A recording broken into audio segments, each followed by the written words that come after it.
What is odd when we're looking at net migration is that it's something that could quite easily be brought down if we wanted to. I think the answer is we don't really want to.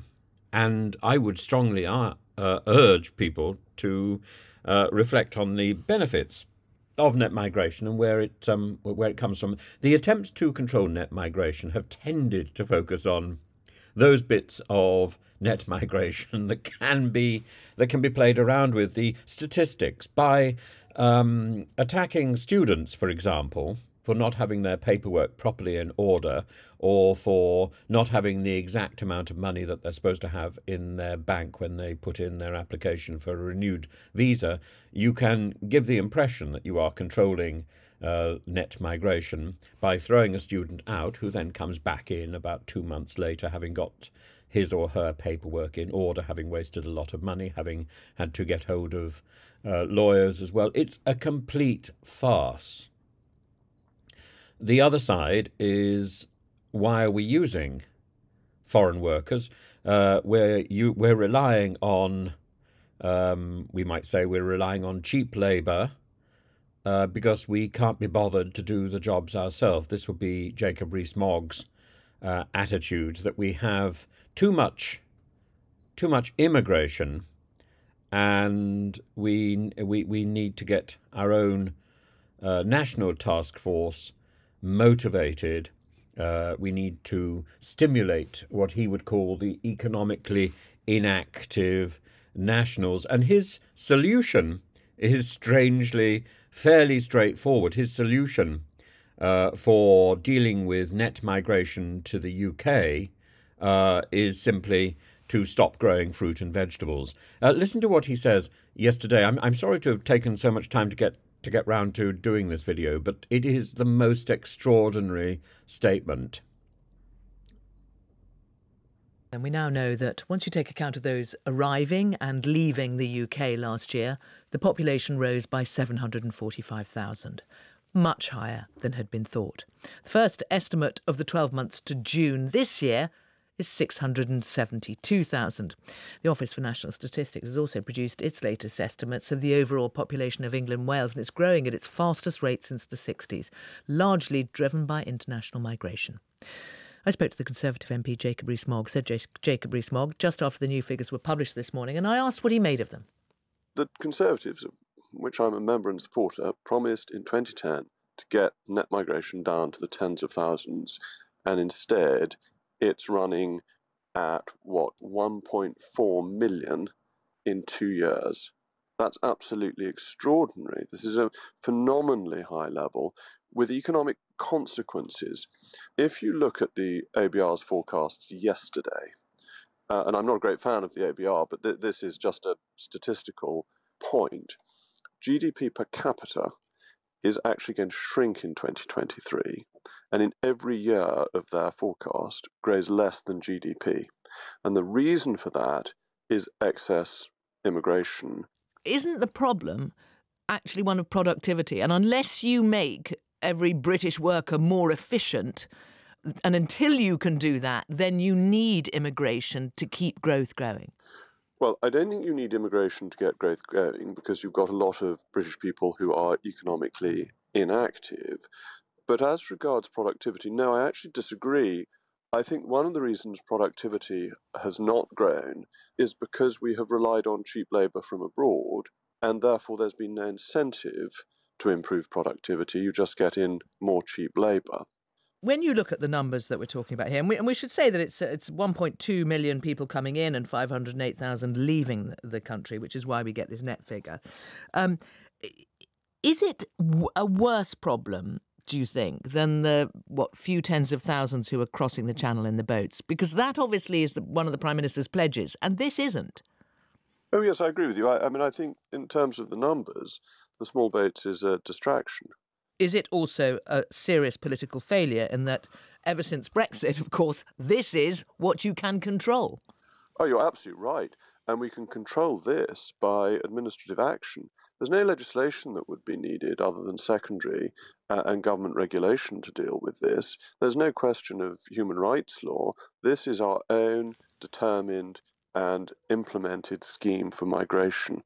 It's been reported that the former, recently ex-Home Secretary Suella Braverman wanted to have a cap of the order of 226,000 for net migration, which would have been the 2019 figure. Would you be in favour of that?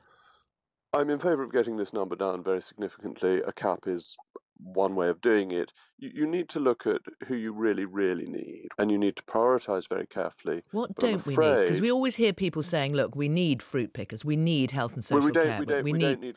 don't need fruit pickers. Right. If fruit can be grown more cheaply and more economically in foreign countries, we should import fruit and focus on our competitive advantage. It was quite striking in one of your early answers to me. You referred to being, I'm a supporter and a member. You are. I mean, you're an MP of the Conservative Party. But it makes me think, it makes me wonder, do you think it is time to give the opposition a go at solving these problems because the Conservatives have been unable to?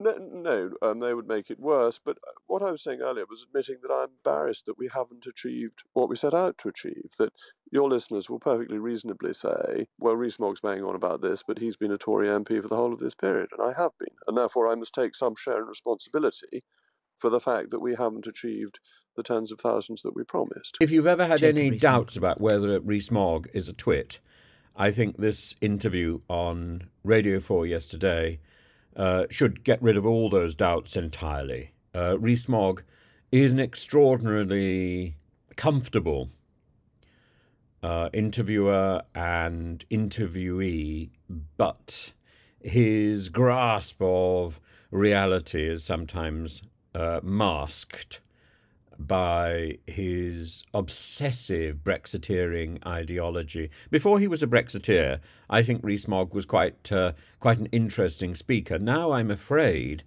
he is simply entertaining in the same way as a clown might be entertaining. I come from a agricultural background where I saw the extraordinarily vibrant agriculture of my youth destroyed, firstly by the EU legislation and then by Brexit. And there's very little left. And it would be wrong of me to suggest that this is all entirely due to Brexit. A lot of this was entirely due to legislation brought in by Europe, and specifically by the idea of forcing farmers to engage people on a full-time basis. What farming needs is a very large body of able individuals who can pick and sow and manage the crops that we grow in this country as they go from one farm to another. And the labour force that we've got set up doesn't work like that. And I remember as a child marvelling at the way we would import this huge labour force across the countryside to pick first daffodils, then tulips, and then the daffodil bulbs and the tulip bulbs. And this was very, very hard work, very hard labour. And the farms weren't set up to provide labour for other people after those crops had been plucked. So the only solution was to stop growing tulips, to stop growing daffodils, and that trade has now pretty well left our country. We're still growing potatoes. That's easy. Oh, it's not easy, but it's easier. And we now have a range of crops which I suppose can keep people, a small group of people, active for a long period of time because you don't cut them all on the same day.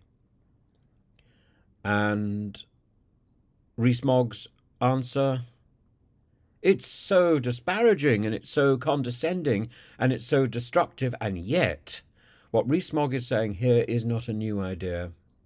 This is an idea which I'm afraid goes back 15 years at least to the first decisions by Europe that if you want to regulate your labour force, then grow different